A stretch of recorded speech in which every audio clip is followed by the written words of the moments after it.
This is The Scoop for Wednesday. I'm Sean Canan with the WMNF News headlines. A Maryland woman has pleaded guilty to conspiring with a neo-Nazi leader from Tampa to plan an attack on the power grid in the Baltimore area. A judge is scheduled to sentence the woman in September. Prosecutors say she and her alleged co-conspirator, Brandon Russell, believed that sniper attacks on 5 electrical substations in greater Baltimore could lead to society's collapse. Russell co-founded a neo-Nazi group called Atomwaffen Division. He served 5 years in prison after pleading guilty to explosives charges that stemmed from a deadly shooting at his apartment in Tampa.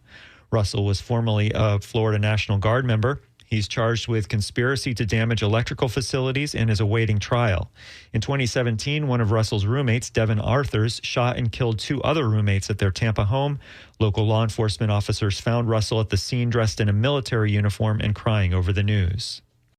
Plaintiffs have dropped a federal lawsuit challenging how Florida carried out a 2018 constitutional amendment aimed at restoring voting rights of felons who have completed their sentences. The lawsuit, filed in July by the Florida Rights Restoration Coalition and individual plaintiffs, described a bureaucratic morass encountered by felons trying to find out if they were eligible to vote. State and local election officials asked a judge to dismiss the case. The parties engaged in mediation this month. On Friday, Florida Department of State officials published an announcement saying they intend to hold a rule development workshop to update the process for felons to seek what are known as advisory opinions about their voting eligibility. On Monday, the mediator wrote that these rules may render the plaintiffs' claims moot. The Sunshine Skyway Bridge will not light up its usual rainbow colors during Pride Month this year. WMNF's Chris Young reports that's because of guidance by the Florida Department of Transportation that affects all bridges in the state this summer. Since 2021, the Sunshine Skyway Bridge lit up rainbow during a week in June to celebrate Pride Month. Now, it and other bridges across the state will shine strictly red, white, and blue from Memorial Day to Labor Day.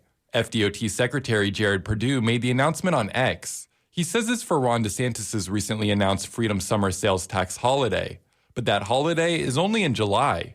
Nicholas Machuca is the Deputy Director of Development for LGBTQ advocacy group Equality Florida.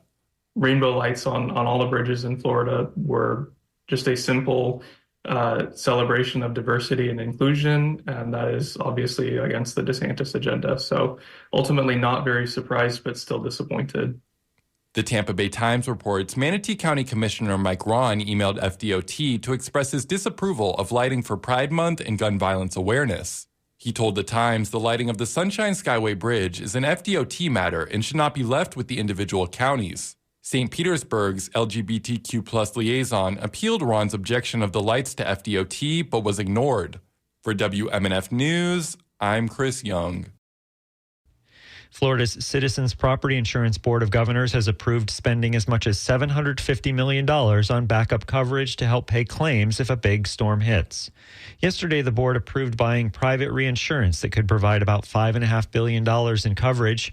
Reinsurance plays a critical role in Florida's hurricane-prone market, with insurers buying it in advance to help cover claims if major storms deplete their cash. Citizens spent about $650 million last year. The hurricane season officially starts June 1st. The governing body that oversees high school athletics in Florida could soon approve a proposal that would lead to high school athletes getting paid through business agreements such as endorsement deals. Yesterday, the Florida High School Athletic Association discussed a potential change to the organization's bylaws that would allow student athletes to profit from their name, image, and likeness under what's commonly known as an NIL policy. The 13-member board, which includes 8 members who were appointed by Governor Ron DeSantis in August, is slated to vote on that proposal during a June 4th meeting. I'm Sean Canan with the WMNF News headlines. This is The Scoop, recorded at WMNF Tampa.